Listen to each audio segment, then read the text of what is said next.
Hello friends, this is फंज education. दोस्तों, आज हम टीजीटी साइंस में विद्युत ऋणात्मकता यानी इलेक्ट्रोनेगेटिविटी के बारे में अध्ययन करेंगे।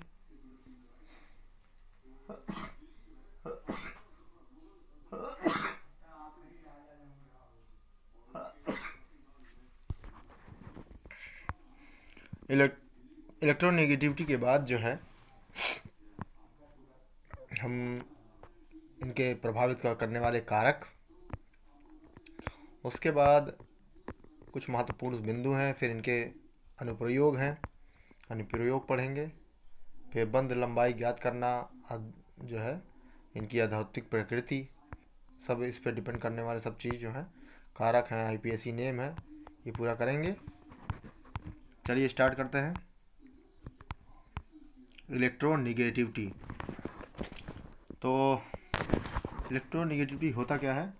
दो परमाणुओं के मध्य बने सहसंयोजक बंध में उपस्थित इलेक्ट्रॉनों को बंधित परमाणु द्वारा अपनी ओर आकर्षित करने की क्षमता को विद्युत ऋणात्मकता कहते हैं। ठीक है। अब ए और बी दो परमाणु हैं, दो जब वो कनेक्टेड हुए हैं किससे? सहसंयोजक बंध द्वारा। एक इलेक्ट्रॉन इसका, एक इलेक्ट्रॉन इसका, दोनों को जब कंबाइंड हुए तो दो इलेक्ट्रॉन हुए। तो दो इलेक्ट्रॉन इस पर किसका सबसे ज़्यादा आधिपत्य होगा, यानी कौन अपने तरफ ज़्यादा खींचेगा, इसी को विद्युत ऋणात्मकता यानी इलेक्ट्रोनेगेटिविटी कहते हैं। ठीक है। किसकी तरफ आकर्षण इसका ज़्यादा होगा, खिंचाव। ठीक है।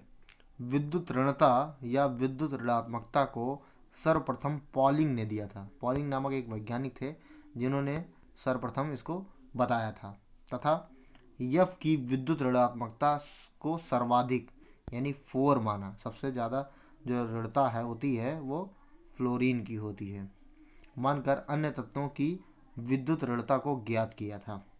आइए देखते हैं आगे। लिथियम का 1, बेरिलियम का 1.5, बोरान का 2, कार्बन का 2.5, नाइट्रोजन का 3, फिर ऑक्सीजन का 3.4 और फ्लोरीन का 4।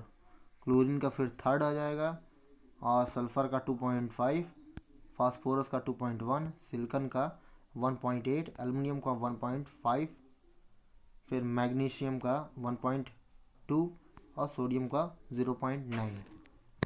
अगर हम देखें तो इस तरफ जैसे जैसे हम आगे बढ़ रहे हैं तो क्या हो रहा है? आकार घट रहा है। ठीक है, आकार घट रहा है और ऋणता बढ़ रही है। इधर अगर आए तो भी आकार क्या हो रहा है? बढ़ रहा है। इधर घट रहा है तो बढ़ रही है, इधर आकार घट रहा, हाँ आकार घट रहा है, सॉरी आकार बढ़ रहा है तो ऋणता जो है वो घट रही है। विद्युत ऋणता का मान बंधित परमाणुओं के वातावरण पर निर्भर करता है।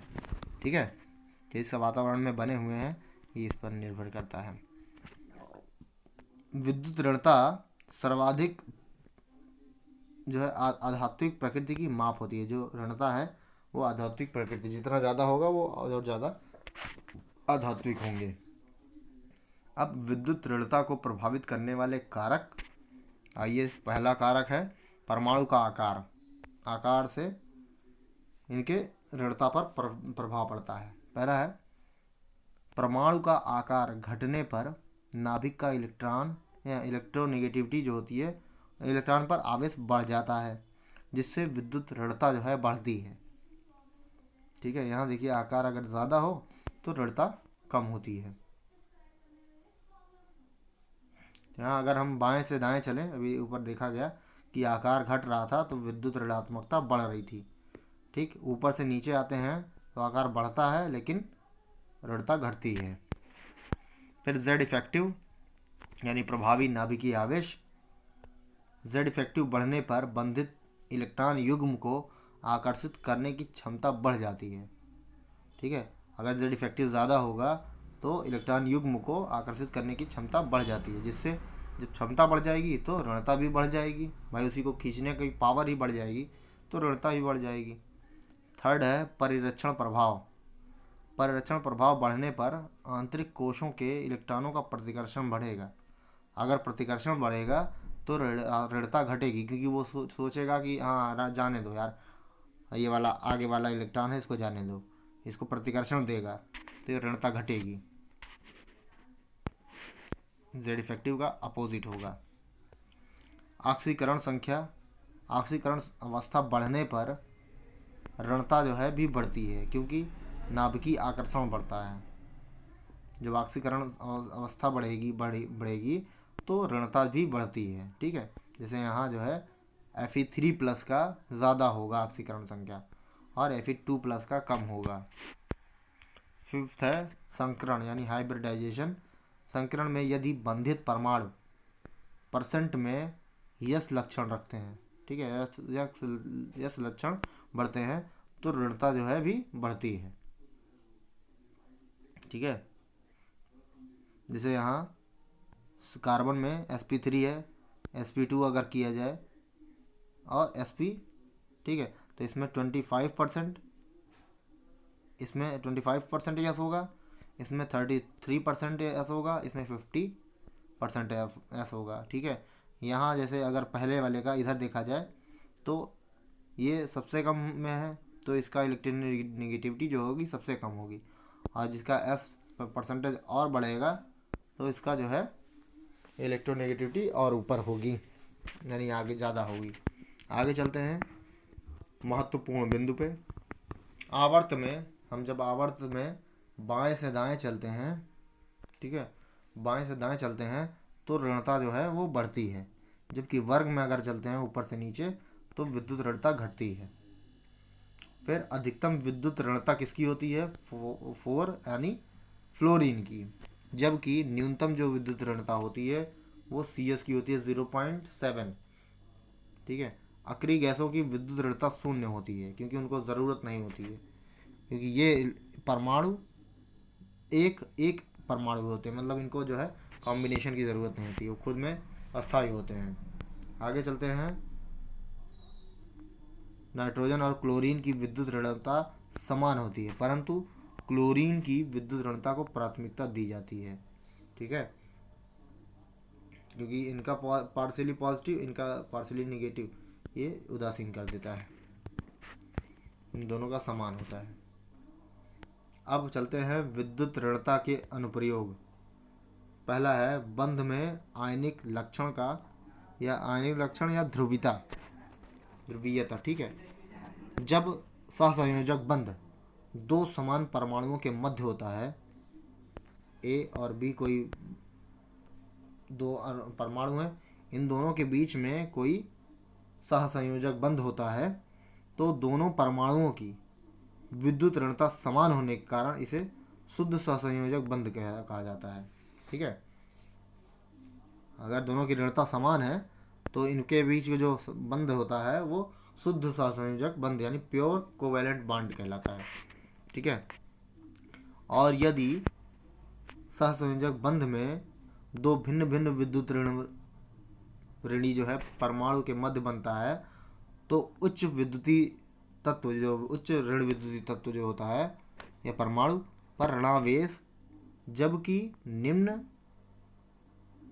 विद्युत ऋण परमाणु पर धनावेश उत्पन्न होता है, जिसे ध्रुवीय सहसंयोजक बंध कहते हैं। मान लिया Na और Cl है। ठीक है, तो जब ये जुड़ते हैं, ठीक है, मान लिया, तो इसमें पॉजिटिव एक चार्ज आ जाएगा इस पे माइनस नेगेटिव चार्ज होता है। ठीक है, ये हो जाता है, इसको ध्रुवीय ऐसे मान सकते हैं।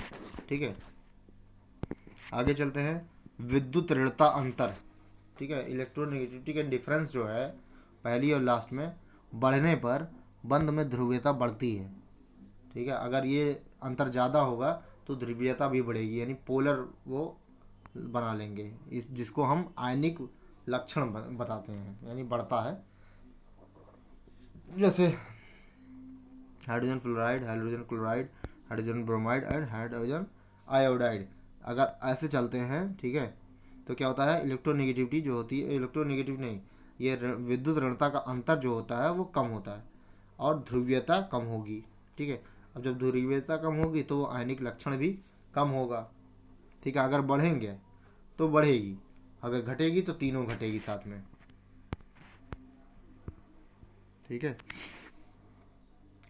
सहसंयोजक बंध में आयनिक लक्षण को हेनी और स्मिथ समीकरण द्वारा ज्ञात किया जाता है। ये देखिए हेनी और स्मिथ का ये इक्वेशन है।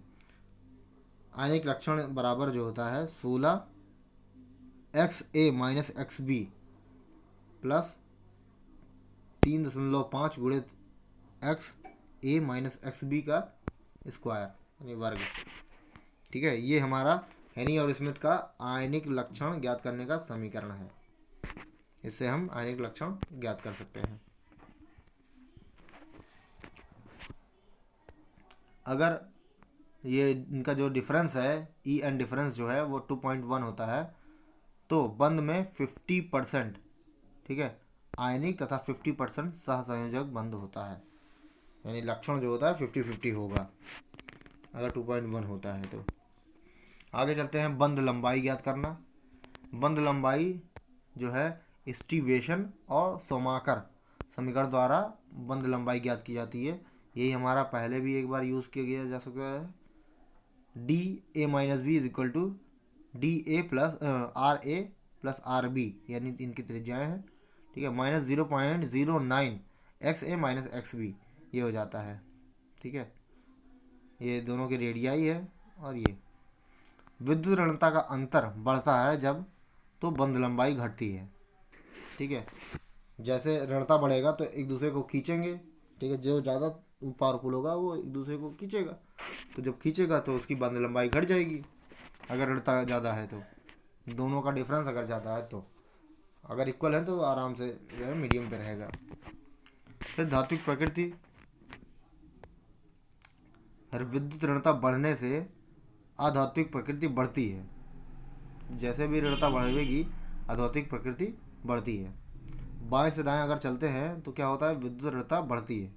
इधर हम जाते हैं तो विद्युत ऋणता बढ़ती है। तो जब विद्युत ऋणता बढ़ती है तो आयनिक जो है लक्षण होता है वो बढ़ता है, सॉरी आधात्विक लक्षण बढ़ता है।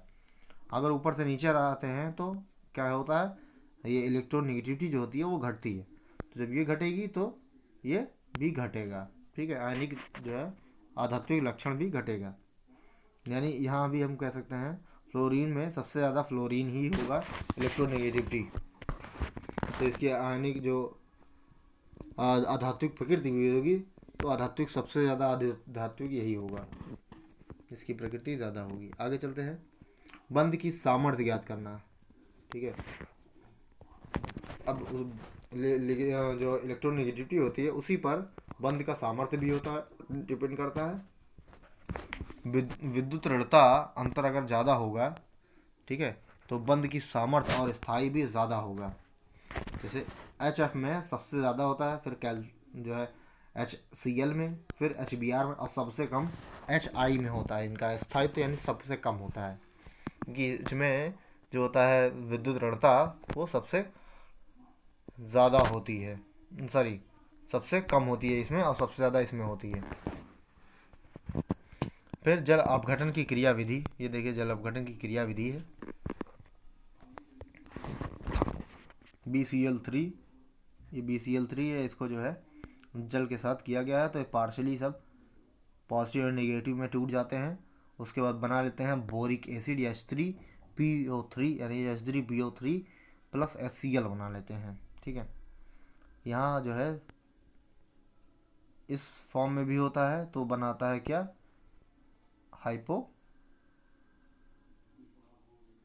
हाइपोक्लोरस एसिड ऐसे है। ठीक है, आगे चलते हैं, अकार्बनिक यौगिकों का आईयूपीएसी नाम, यानी आईयूपीएसी नाम जो है जिस परमाणु की विद्युत ऋणता कम है पहले लिखा जाता है तथा अधिक विद्युत ऋणता वाले परमाणु को बाद में लिखा जाता है। जैसे सोडियम क्लोराइड जो होता है, ठीक है, जैसे सोडियम इसकी ज़्यादा है। ठीक है, हाँ हाँ, इसमें सोडियम की, हाँ सॉरी सोडियम की कम होती है। ठीक है, ठीक है, सोडियम की कम होती है और क्लोरीन की ज़्यादा होती है।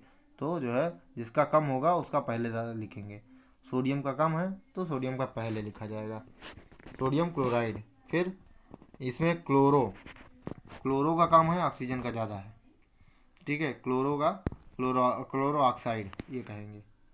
फिर यहाँ है ऑक्सीजन फ्लोराइड।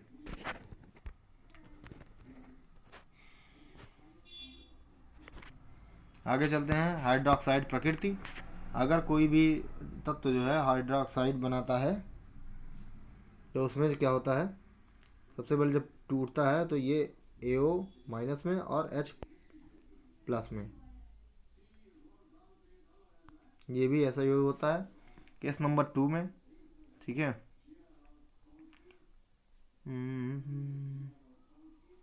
हाँ, अगर केस नंबर 2 इसको अगर देखा जाए तो X जो है, ठीक है, X A और O, ठीक है, इनका ज़्यादा हो, इनका कम हो किससे, XO माइनस H से, तो ये छाड़ देंगे, यानी NaOH ये सब बनाते हैं टाइप का।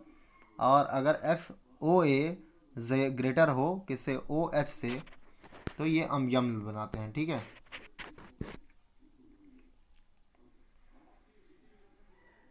यानी O और A का डिफरेंस जो है अगर ये ज़्यादा हो। गैलिस के अनुसार विद्युत ऋणता अंतर 1.7 से कम होने पर हाइड्रोक्साइड क्षारीय होता है। अगर गैलिस ने क्या कहा कि विद्युत ऋणता जिसका, यानी E जो है डेल्टा EN इसका कम होगा, उसका हाइड्रोक्साइड क्षारीय जो है ज़्यादा होगा। ठीक है, मतलब इसका हाइड्रोक्साइड जो है वो क्षारीय होगा। जब अगर 1.7 से कम होने पर ये अम्लीय होता है, तो से अधिक होता है। यहाँ अगर 1.7 से अधिक होगा तो यहाँ अम्लीय होगा। ठीक है, आगे चलते हैं, ऑक्साइड की क्षारीय सामर्थ्य। अब Na2O है और मैग्नीशियम, ये दोनों हैं, ये दोनों क्षारीय प्रकृति के हैं। ठीक है, और Al2O3 ये दोनों हैं क्षारीय और अम्लीय दोनों में जाता है। ठीक है, और SiO2 और P4O10 ये दुर्बल अम्लीय में जाते हैं। और Cl2O7 ये प्रबल अम्लीय हैं। अगर इस साइड चला जाए ऐसे करके तो विद्युत ऋणता जो है, इनकी अंतर जो होता है वो कम होता है और क्षारीय सामर्थ्य भी कम होता जाता है। आगे चलते हैं, विद्युत ऋणता का मापन। हम मापन कैसे करते हैं विद्युत ऋणता का, तो दो डिफरेंट जो है रूल है। पहला है मुल्लिकन स्केल, इसके हिसाब से, ठीक है, और दूसरा है पॉलिंग स्केल। तो EN इज इक्वल टू, यानी इलेक्ट्रोनेगेटिविटी इज इक्वल टू आयनन ऊर्जा प्लस इलेक्ट्रॉन लब्धि अपान में 2, ये होता है। ठीक है, दोनों का पॉजिटिव प्लस किया जाएगा, इलेक्ट्रॉन लब्धि और आयनन ऊर्जा दोनों को ऐड करके उसका हाफ निकाल लिया जाएगा। तो आयनन ऊर्जा और इलेक्ट्रॉन लब्धि ऊर्जा क्या होनी चाहिए, हम किलो जूल पर मोल में होना चाहिए। ठीक है, आगे चलते हैं, पोलिंग स्केल। पोलिंग स्केल में ये है,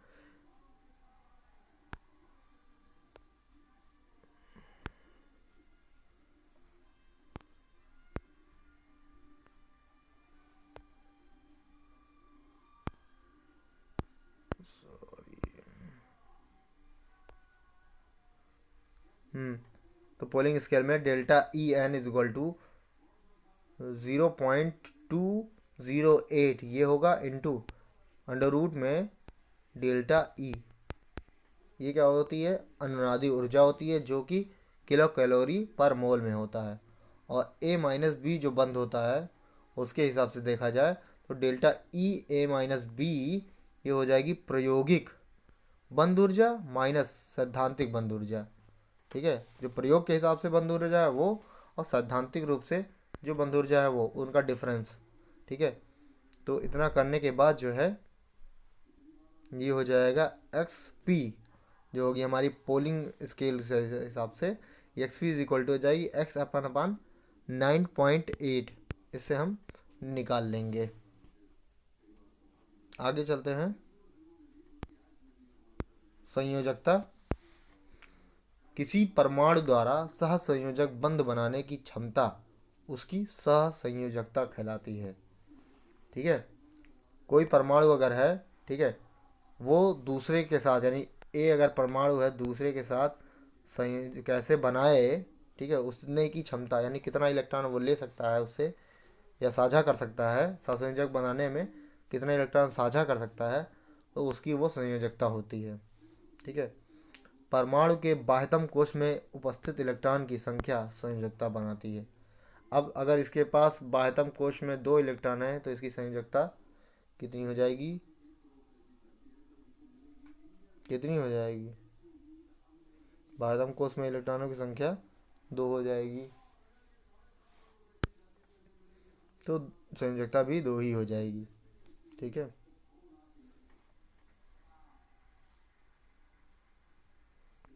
संयोजकता, संयोजकता परमाणु से जुड़े हाइड्रोजन व ऑक्सीजन की संख्या का आधा होता है। जितने भी जुड़े हैं संयोजकता में, ठीक है, इसकी जो है उनका आधा होता है। ऑक्सीजन के साथ या हाइड्रोजन के साथ जुड़े तो वो उसका आधा होता है जितना भी साझा का इलेक्ट्रॉन है। आगे चलते हैं। हाइड्रोजन के सापेक्ष संयोजकता 1 से 4 बढ़ती है, 1 से 4 तक बढ़ती है। ठीक है, उसके बाद घटती है। जैसे लिथियम हाइड्रोजन के सापेक्ष अगर कोई भी संयोजकता होती है तो 1 से 4 तक बढ़ती है, उसके बाद घट जाती है। फिर ऑक्सीजन के सापेक्ष संयोजकता 1 से 7 तक बढ़ती है। अगर ऑक्सीजन के साथ है तो उनकी संयोजकता 7 तक जाती है, उसके बाद कम हो जाती है। ठीक है, ऐसे करके बढ़ती जाती है। आगे चलते हैं। यस ब्लॉक के तत्वों की संयोजकता संयोजी कोष में इलेक्ट्रॉनों के बराबर होती है। ठीक है, जैसे फर्स्ट ए में इनकी संयोजकता 1 होती है और सेकंड ए में इनकी संयोजकता 2 होती है। ये बाह्यतम कोष में जितने इलेक्ट्रॉन उतने जो है वो बनाते हैं संयोजकता। पी ब्लॉक में यदि बाह्यतम कोष में इलेक्ट्रॉनों की संख्या 4 है या इससे कम है तो संयोजकता संयोजी इलेक्ट्रॉन के बराबर होती है। परंतु जब बाह्यतम कोष में इलेक्ट्रॉनों की संख्या 4 से अधिक हो तो संयोजकता बाह्यतम कोष में इलेक्ट्रॉन 8 के बराबर होती है। ठीक है, आगे चलते हैं। जैसे यहाँ है बोरान में आउटर मोस्ट सेल में 3 इलेक्ट्रॉन है तो इसकी संयोजकता 3 हो जाएगी। कार्बन में आउटर मोस्ट सेल में 4 है तो 4 हो जाएगी। ठीक है, नाइट्रोजन में 5 है तो 8 माइनस 5 को कर लेंगे, आ जाएगी इसकी संयोजकता 3 आ जाएगी। 4 तक तो संभव है, 4 से अगर ज़्यादा होगा तो 8 माइनस करके होगा। अब ऑक्सीजन की होती है आउट ऑफ मोस्ट सेल में 6 इलेक्ट्रॉन होते हैं तो out of 8 minus 2 8 minus 6 is equal to 2 आ जाएगा, ये इसकी संयोजकता 2 हो जाएगी। फ्लोरीन की 7 होती है आउट ऑफ मोस्ट सेल में तो इसका संयोजकता जो है 1 हो जाएगी। और नियान की यहाँ आउटर मोस्ट सेल जो है में 8 है यानी कम्प्लीटली फुलफिल्ड है तो यहाँ संयोजकता 0 हो जाएगी। आगे चलते हैं। डी खंड के तत्वों में परिवर्तनशील संयोजकता। ठीक है, इनके क्या होता है कि जो डी खंड वाले हैं तत्व उनके में परिवर्तनशील संयोजकता होती है। एफ खंड वाले तत्वों में मुख्य संयोजकता 3 होती है, इसलिए थर्ड में रहते भी हैं, वो थर्ड बी में रहते हैं। आगे चलते हैं। अक्रिय युग्म प्रभाव। ठीक है, अक्रिय युग्म प्रभाव कैसे क्या होता है आइए देखते हैं। पी खंड के तत्वों में वर्ग में ऊपर से नीचे चलने पर NSE बंध यानी NS इलेक्ट्रॉन बंध निर्माण में भाग नहीं लेते। ठीक है, पी ब्लॉक में तत्व जो है ऊपर से वर्ग से ऊपर से नीचे से आते हैं तो NS2 जो है NS वाले इलेक्ट्रॉन बंध में भाग नहीं लेते, बंध बनाने में, जिसे अक्रिय युग्म प्रभाव कहते हैं। जैसे PCl5 बनाता है जबकि BCl3 बनाता है। ठीक है, यहाँ PCl5 बनाता है जबकि BClL3 बनाता है। ठीक है, आगे चलते हैं। यहाँ NS2 और NS3 NP3, यहाँ देखिए NPAS SB और BI, जैसे ऊपर से नीचे जाते हैं तो इनकी ऑक्सीकरण जो संख्या होती है वो बढ़ती है 3 से लेकर के, और नीचे जाते हैं तो 5 ऑक्सीकरण तक हो जाती है, ये घटती है। ठीक है, 5 के बाद। ओके फ्रेंड्स, वीडियो कैसा लगा? अच्छा लगा हो तो लाइक शेयर सब्सक्राइब ज़रूर करें और बेल आइकन को प्रेस करना ना भूलें। फिर मुलाकात होगी रासायनिक बंध यानी नेक्स्ट टॉपिक के साथ। तब तक के लिए मुझे आज्ञा दीजिए। जय हिंद, जय भारत, नमस्कार।